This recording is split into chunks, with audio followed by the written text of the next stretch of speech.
Assalamu alaikum and welcome back to Halal Money Matters, sponsored by Saturna Capital. Today I'm actually joined by Hamna Zaheer from Lushed Up Finance. It's a company where she helps Muslims in the US and Canada build halal wealth with more clarity and confidence. Through her educational content and community, she focuses on making investing feel practical, accessible, and aligned with Islamic values, drawing in part on her own journey of building $200,000 portfolio while raising three kids. Really excited to get into this with Hamna. Hamna, I'm glad you were able to make it on the show. Yeah, I'm so excited to be here. Yeah, it's really. I think you have a pretty unique journey. So I want to start off and really just ask, tell us a little bit about who you are, what you do, and what Lushed Up Finance is all about. Yeah, of course. Like you mentioned, I'm Hamna. I founded Lushed Up Finance, and I teach Muslim women how to build a money management system as well as halal investing system that allows them to grow generational wealth. And the reason I do this is because there is a growing demographic of Muslim women they're crushing it professionally. They're making a good income, $75,000, even six figures, right? And yet they feel completely financially stuck and confused. They're making stable, high income, but they're still living paycheck to paycheck despite their good incomes. They're watching their real goals like early retirement, financial freedom, going for Hajj, trying to save for their kids' college, or even buying a house, slip further and further away every single year. And that is who I serve because I was her. Like you mentioned, I personally went from, living paycheck to paycheck to you building a more than 200,000 now. It's actually now $250,000, alhamdulillah, halal Alhamdulillah. portfolio in 3 years while raising three kids under three. So I have twins. I have twin boys, identical twin boys. So I had three kids at the time, all under three. And I now teach other Muslim women to do the same through my program called the Halal Wealth Autopilot Academy. I have 25 women in my current cohort, and inshallah, we open the doors again in June. That's awesome. So tell me a little bit. You mentioned just earlier about it's women who are making a good strong income, but they're still ending up living paycheck to paycheck. That's something that happens to a lot of people if you're a male or a woman. But either way, you can talk about it. Why does that happen? What is the psychology behind that? Yeah, so that is a great question, and that's something I see happening a lot. This is what I call, you're making a really good income, and that's what I call like a leaky bucket problem. So Hmm. there was a recent study done by Goldman Sachs that talked about how two groups that are most likely to say they're living paycheck to paycheck are people either under making $50,000 or people making over $300,000, which is really surprising, right? Because Yeah. so people making more than $300,000, you would think that they have financial security. But no, even those folks are living paycheck to paycheck. And there was another 2025 study that found that more than half of Americans earning $100,000 or more are living paycheck to paycheck. So these are all people with six-figure incomes, and more than half of them say they're living paycheck to paycheck. And I can speak from my own self. A lot of us from immigrant background, especially for base experience, I can talk to that. Our parents always said, "Oh, go become a doctor or engineer, and you'll be, set for life. You Sure. will have a good income." But we never learn that wealth is not equal to the income you make. It is what you do with that income, right? And wealth. Nobody taught us that income and wealth are two completely different things, right? More money coming in just means more money going out unless you have an actual system. Sure. So let me actually explain what is actually happening to the money. So like I said, I call this the leaky bucket problem. Imagine you have a bucket with holes in it and you're desperately trying to fill it with water. When it comes to money, what do most people do? They pour more water in. They work harder. They try to earn more. They hustle more. They think that if I just make a little more money, that will just solve all of my money problems. But here is the thing. If your bucket has holes, putting more water does not fill the bucket. What actually happens is it just leaks out faster. It's a habitual thing. I've told people, and when you start off in your life, even younger people have said, come begin your life with a habit of saving. pay yourself first. Because if you don't do that and you live, like you mentioned, you live paycheck to paycheck, you're just going to be chasing after that money, and you'll never be able to catch up, or you'll never have that nest egg to be able to do.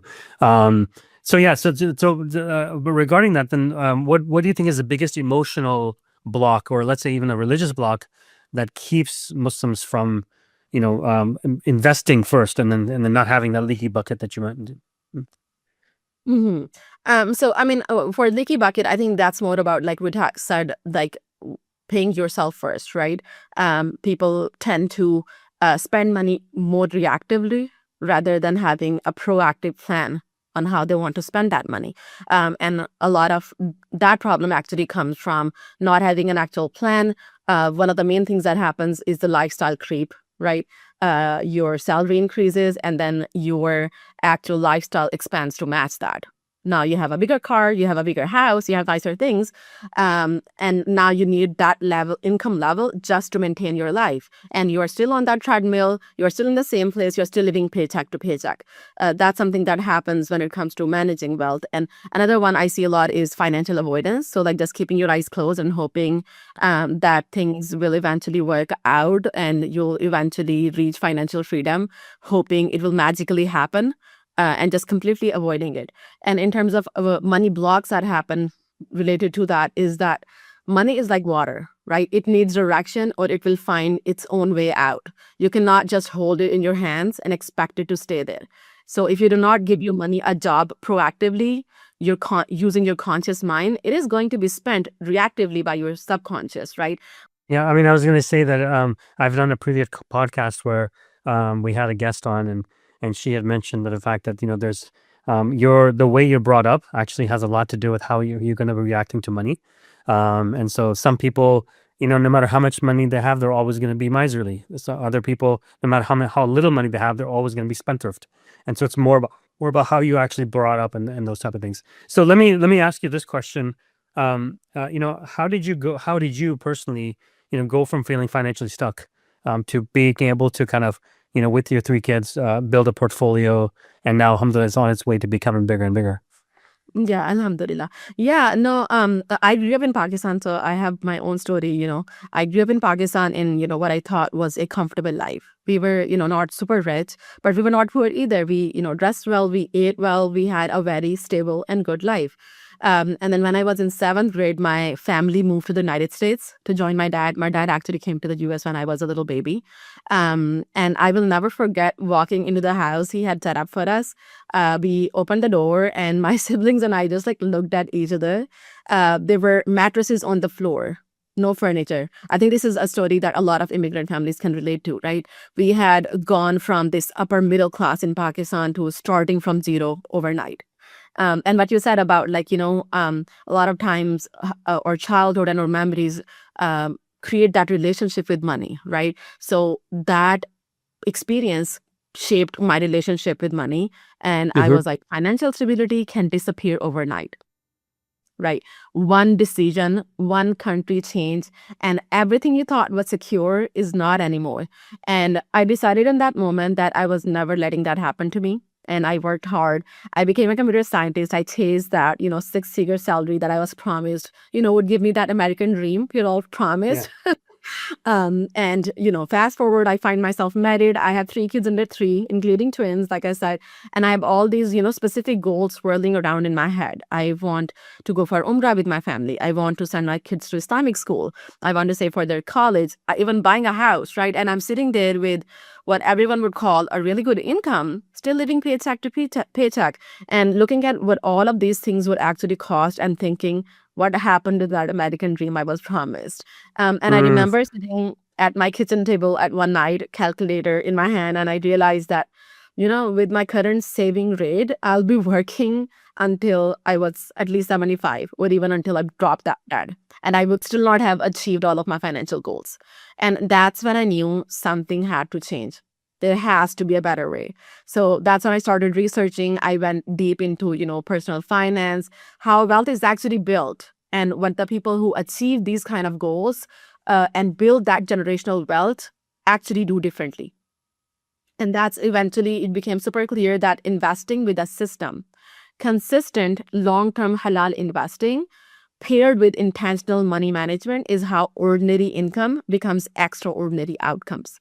High income does not necessarily equal wealth. Learning to build a complete financial system, which includes managing your money and investing it in a halal way, is what bridges that gap. So, I at that time I got excited. I logged into my 401k. I was like, you know what? I'm ready to do this thing. And that's when I got stuck again because I discovered that I had been defaulted into a target date fund the whole time without realizing it. And for those of you who might not know, target date funds, um, as convenient as they sound, as you get closer to your retirement age, it starts shifting heavily into bonds. And bonds True. are interest-based instruments, which is riba, and that's haram, right? And this is when that second wave hit me that, wait, I'm so excited to invest, but is that even halal? And the thing is, Western finance does not account for Islamic principles. And Mhm. at that time, Islamic finance world wasn't talking about, 401ks or, funds or halal ETFs or how to make your Roth IRAs halal. And I was stuck between these two worlds, neither of which had a complete answer for me. And that's when I went down that second research path, learning Islamic finance, understanding what scholars say about equity ownership versus riba, finding out what halal options actually existed in the market, like Amana funds. So I was able to bridge those two worlds that were not talking to each other. It obviously took real time and effort. And I share this specific part because this is the double layer of financial overwhelm, which is one of the biggest reasons. I think this was one of the questions you were asked me before, is one of the hidden reasons why Muslim families especially stay stuck and don't take that action, because there's already so much financial jargon out there. There's so much Mhm. noise. And then on top of it, you have that added responsibility of making sure it is halal, and that extra layer for someone who genuinely cares about their deen. It can be completely paralyzing. They're like, I'm not even touching it if there is, even a chance this could be haram. So Yeah. they're like, might as well, since I don't understand it, since it sounds confusing, I'm just not gonna do it. Yeah, so when you were looking at your 401k, probably now's a good time that we actually have had some 401k episodes on 401ks where you can open up a brokerage account or you can open up something where you can access more products than what the menu offered. Is that what you found as well, or were you stuck in that 401k? And what did you decide to do? Did you decide to continue to invest there, or did you say no, I'm going to go do something else? Yeah, so I mean, I think I was lucky enough that when I opened my 401k, I had some halal options right away. But in terms of when I work with my students, I have 25 students right now too, and we work through, everybody's situation and what's happening. So we end up going different routes depending on their specific situation. So either they have some sort of halal option already available that they can invest in, and then we also go to that route that, okay, let's try to advocate for ourselves. Let's go to HR. Let's ask for that halal option. Either first try self-directed brokerage account if they offer that, or Yeah. try to go for like a brokerage link that they can offer. And what I see is that a lot of HR departments are like, oh, I didn't even know that you had this specific way of investing, and Muslims, Yeah. are, and it's just so empowering. Like people, even if they're not able to actually come back with a positive response, but the fact that we're able to raise that voice, the next time, hopefully, they make that plan of like how they're gonna improve their benefits and stuff, such they can think about those options because someone raised their voice and tell them, hey, this is something religiously you're supposed to do. So can you make an option? And that actually paves the path for a future generation as well as we advocate for those things. And for now, Absolutely. for the time being, a lot of people just end up going for the most halal option, trying to avoid bonds and stuff like that if they're not able to find like a completely halal option. But yeah, That's it's great. it's a work in progress, obviously. That's great. No, I totally agree with you. Now, let's go back to what you were saying. So you're sitting there, and you're kind of realizing you got to be able to do this. Now, many people, I wouldn't say most, but many women who are married will turn around and say, "Well, I'll just let my husband handle everything." And so, so when you have that, let's talk about that mindset and why that's a dangerous place to be. Even if you're very happily married, like why it's not somewhere you want to be. So maybe you can talk a little bit about that. Yeah, and I hear this all the time, right? Especially because I work closely with Muslim women. And I want to speak to both the women listening and their any husbands who might be tuned in about this, because this is for everyone, right? I actually had a student who came to me after her husband passed away suddenly from cancer. She was left as a single mother of three children with no idea what they owned, what they owed, what account existed for them, what even the passwords were for anything, right? She told me, Hamna, I lived a fairy tale life for 18 years, right? We had a great partnership. He handled all the finances and I was completely at peace with that. But I did not know what I did not know, right? I want a plan now. The reason she came to me was actually that I want a plan so that, God forbid, if something happens to me tomorrow, my children will be secured. I'll have a plan for them. And, I do not tell this story to scare anyone. It is important to hope for the best, but it is also very important to have healthy systems in place in case things do not go the way we hoped, right? So to every husband who might be listening to this, the most loving thing you can do for your wife is make sure she has financial literacy to stand on her own if she ever needs to. Because the reality is that 90% of women will manage finances alone at some point in their lifetime. It could be either because of divorce, because of, widowhood, or any other reason, right, that can come up. Women also tend to live longer than men, right? So if your wife does not work outside home, for example, and her retirement needs still need to be specifically planned for, right? And this is not about distress. This is actually an act of care, right? And what surprises me actually for the students who do build that financial literacy, it actually strengthens their marriages, right? They tell me every cohort that we run the program that, me learning financial literacy has done more for a relationship than anything we tried. And a lot of money conversations, they go from feeling like a personal attack, like, oh, why did you spend money on this thing? We were trying to save for that. It feels like a personal attack unless you have like a shared language and a vision. So let me ask you this in regards to the same thing, which is, and I hear this from a lot of people, is like, when I sit down with my wife and I start talking about the finances, her eyes glaze over, and there's, she's not really understanding anything. They really don't want to hear it. So in that situation, when the husband says, yes, I'm going to sit down with my wife, I'm going to explain her everything that's going on. And then the minute you do that, you see the wife's eyes glaze over and you're like, I have no idea what's doing. So what would you say in Yeah. that situation? What's the first step that somebody can take? I think a husband sitting down with their wife without any sort of context on what they're trying to do, a lot of times does not lead to a healthy conversation. Like I said, it goes through that like personal, they feel like it's like a personal attack. When they have that understanding of, okay, this is what we're trying to build today. This is our future vision. This is what we're working towards. And then what do we need to do today to make sure we reach that vision? Obviously, every situation is different. So I will preface that I'm not talking about abusive marriages here, because there are financially abusive marriages, and that's a completely different topic. But in terms of healthy marriages, I think just sitting down and just laying out, okay, this is where we are, because you cannot reach somewhere that you do not plan for. And obviously you cannot be like, okay, I'm going to Disney World, but I don't know where I am right now, right? You need to know where you are, what your starting point is, and what you're building towards. And then you want to figure out, okay, what's the map, what's the route we need to take to get there? How fast do we want to get there? So it doesn't become a conversation of you need to stop spending so much on grocery so we can buy a house in 2 years, because that doesn't help anyone, right? That's not helpful and that does sound like a personal attack, and I think a lot of times what I see is there is sometimes some value misalignment, as well as some miscommunication that happens too, because I see that women have like a I'm not going to generalize, but a lot of times, since women are more focused on, okay, what does my kid needs today? Okay, what do I need to do to like nurture that environment? What does the house need today? There was actually a study done that a man can survive on a mattress and call it a home, and that's enough for them. But for a woman to feel like that this place is a home, that like this decoration piece you see behind me, this is not just decor. I need this as a woman to feel like this place is home. So there is difference in how the value is perceived on the money spent too.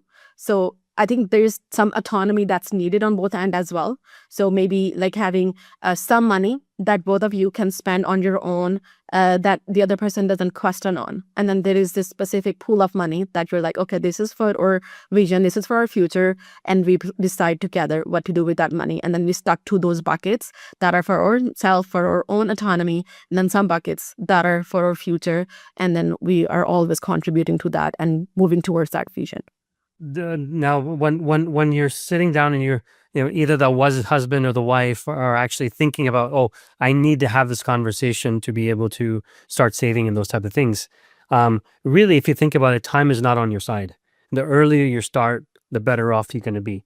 So, what does that delay actually cost you? What does it look like in real terms? Yeah, no, that's a good question. And I think that's something that people don't understand when they do not realize when they say that, oh, I'll figure this out later. Like, what is that actually costing them? And I do hear this a lot.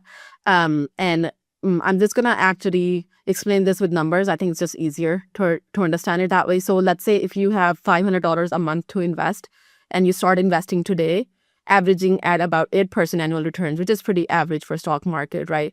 And you let that grow for 30 years, you end up roughly $700,000, right?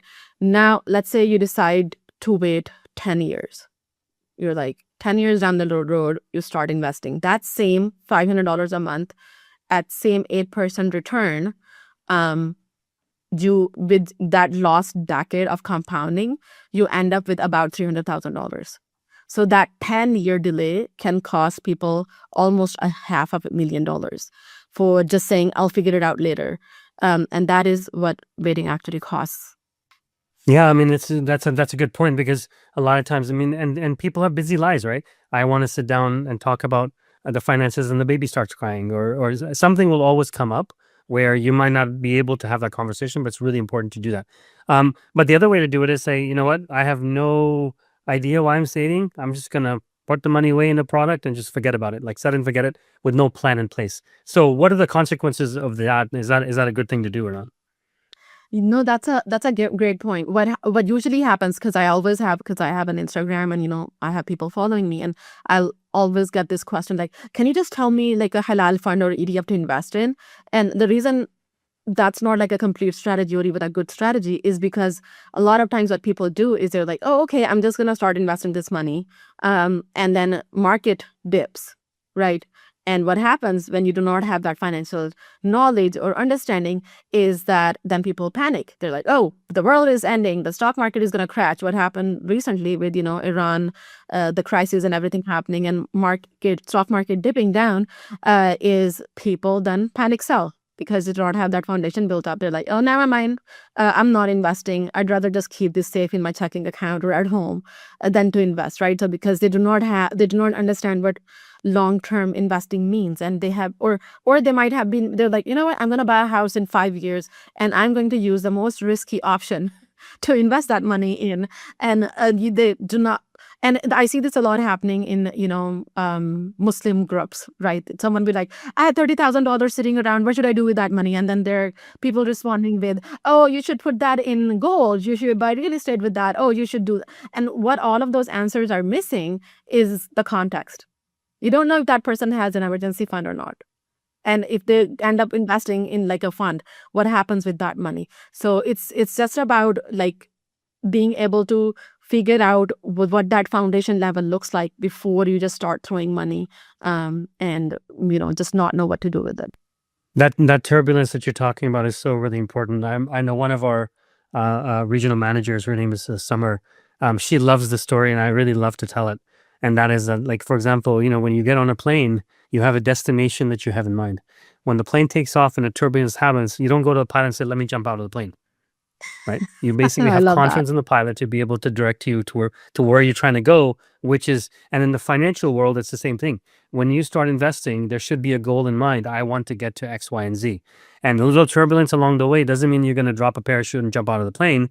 It just means you're going to ride it through, maybe invest more money, kind of keep with your plan. And as long as you're on your plan, then you should be able to get to your destination. So it's a really beautiful story, and I always like to tell it because it's That's something such a good that metaphor. I love it. rings. Yep. Okay. So now, okay. We had this conversation. with husband and wife have this conversation, but they're really, with all this information that's out there, or they don't know where to start, they might be beginning to feel a little bit overwhelmed. So very Yeah. practically, right? Tell me 3 things that a couple can do the first week that they're really sitting down and saying, we really need to talk about this and we really need to get something started. No, that's a great question. So the first thing I'd say is know your numbers. I sort of touched on this before, that you cannot build toward a destination that you have not even defined yet, and you cannot get to a destination if you do not know your starting point, right? So you want to get very clear on how much money is coming in, how much money is going out, what is that leftover amount, and then what are we doing with that amount, right? And then you want to get super clear on your goals, which is your destination, right? What is your financial independence number, right? What would it actually cost you to cover your lifestyle without working? When does that, like, is that going to be at 55 years of age? Are you going to be able to cover your expenses when that actually happens? What are your actual other goals? Like, if you want to go for Hajj, you want to save for your kid's education, or even buy a car for your kid down the line, and you want to save for that, right? So what are the timelines for all of those goals as well? There's a real difference between, like, just having a wish or having like a real goal. It's one thing to just be like, oh, I wish I could just be financially free. Or you could be like, I have a goal that I need a $2.3 million portfolio invested by the time I turn 55, for example. Now that's a concrete goal you can build a plan around. And the number 2 is, I sort of touched on this before, like, you want to find your leaks. Try to sit down and track your expenses for 30 days. Right? See, this is not to judge yourself or punish yourself. This is just to see what is clearly happening, because you cannot fix what you do not see, and you cannot improve what you do not measure, right? So for number 3 is automating your investments. So even if it's like something small, like a $50 a month, the amount at this stage does not really actually matter. It's the habit, because nobody walks into a gym for the first time and starts lifting that 200 pounds, right? You start with somewhere and you build that muscle. Investing works the same way. It's a muscle you build over time. You can start with a small amount and build to like a larger amount over time. I like to think, because I'm a financial guy, I like to think of it as an income statement and then a balance sheet, right? Income statement is, maybe you're a single earner, double earner. What are you taking in? As that's your revenue, right? And then what are you spending? That's your expenses. And what you want to make sure is that number either equals, or your money coming in is more than what's going out. So that's one thing. The second thing is your balance sheet. Balance sheet is, these are the assets that I have, and this is the money that I owe. This is my liabilities. And obviously what you want to do is have your liabilities be as small as possible, and the assets that you have as large as possible. And that's a goal that you can have over time.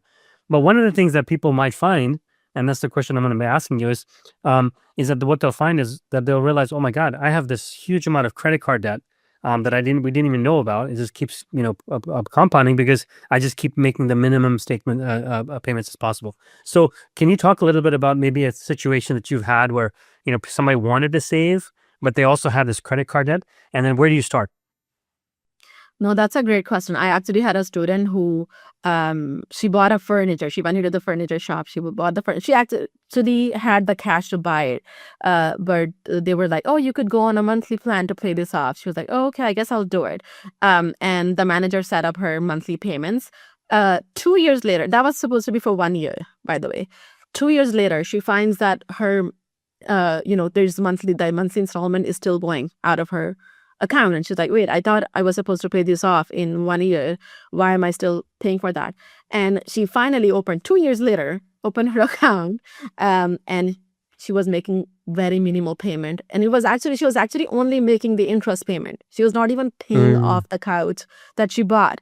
And I do see those kind of circumstances happening. It's unfortunate, especially when it comes to credit card debt, because the interest is huge on that. And obviously, there's the piece that it's obviously haram. And also how much it costs you if you don't pay it off quickly. And people don't realize when they're making minimal payments, the amount of interest they pay over time is so much more. That $1,000 couch might cost you like $10,000 if you only pay the minimum balance. So a lot of times, especially with high interest debt, I definitely recommend paying that off, making that like a super priority. If I have the choice between paying off my debts with the credit card debts or any others, or starting to save, your answer is pay off the debts first, because not only is it beneficial for you, but also in the akhirah, it's going to be beneficial for you as well. And Exactly. then start saving for whatever goal that you have in life. Exactly. And what you'll find, what I find with the people is, sometimes that barakah that you get from paying off that interest alone, you see it in other ways than just the financially. You'll see it with maybe better marriage or better family or whatever it is. There are other ways that the Yeah. benefit can come. When you make that niyyah, I've seen things happen super fast. I had a student who was, I want to say, $150,000 in student loan. She was a pharmacist, so she had that huge loan. And Yeah. when we talked, and she was so excited to join for investing, but I was like, oh, you have this huge loan that you have to first pay off. What they did was her husband and her, they went on one income to survive for their expenses, and the other income they started to really accelerate that payoff. And within 18 months, mashallah, I think they only have like $8,000 that they have to That's pay off great. now.